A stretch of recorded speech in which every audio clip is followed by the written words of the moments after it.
যাই ঘরে গিয়ে দুটো বিস্কুট খেলি, কেউ জানতে পারবে নাকি?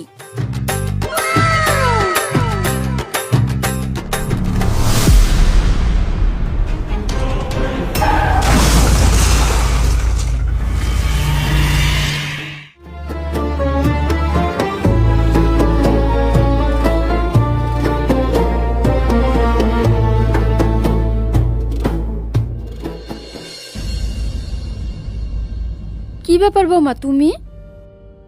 হ্যাঁ মা, আমি রোজা রাখবো, তাই আপনাদের সঙ্গে সেহেরি খেতে আসলাম।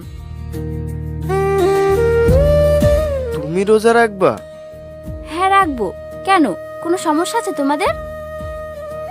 আরে না না, রোজা রাখবে এই তো ভালো কথা, এতে আবার সমস্যা কি? তোমাকে আমরা কোনোদিন জোর করি না কেন জানো? কারণ আমরা জানতাম আল্লাহর নিয়ামত হলে তুমি নিজে থেকেই বুঝতে পারবে।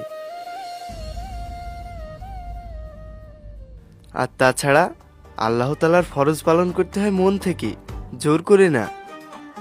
হ্যাঁ বৌমা, আজ আমার ভীষণ আনন্দ হচ্ছে। আমরা সবাই মিলে একসঙ্গে আজ সেহরি করব। ঠিক আছে ঠিক আছে, তাড়াতাড়ি খেয়ে নি, এক্ষুনি আবার আজান পড়ে যাবে। হ্যাঁ হ্যাঁ বৌমা, এক্ষুনি খাবার দিচ্ছি।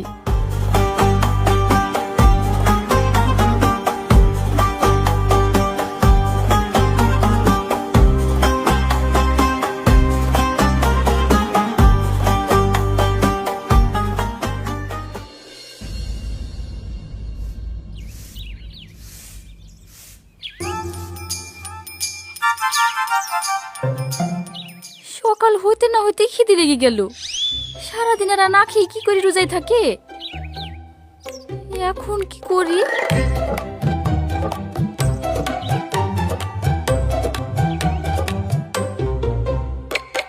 কাউকে তো দেখতেও পাসিনি। যাই ঘরে গিয়ে দুটো বিস্কুট খেলি, কেউ জানতে পারবে নাকি?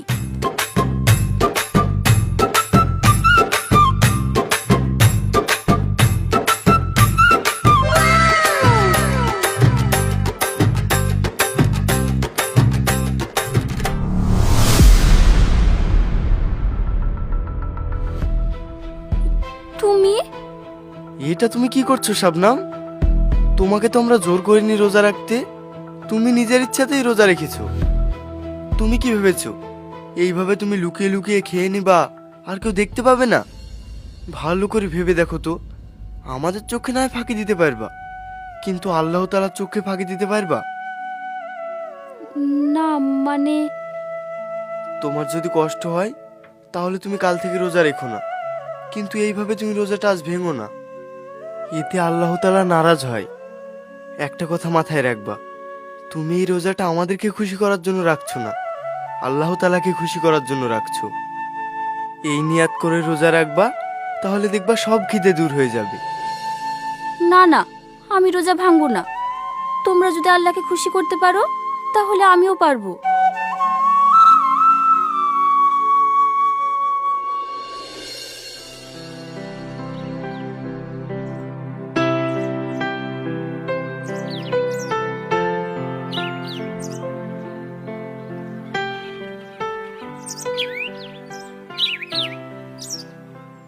মারে, সারাদিন রোজায় আছি, বাড়ি ভিন গায়ে।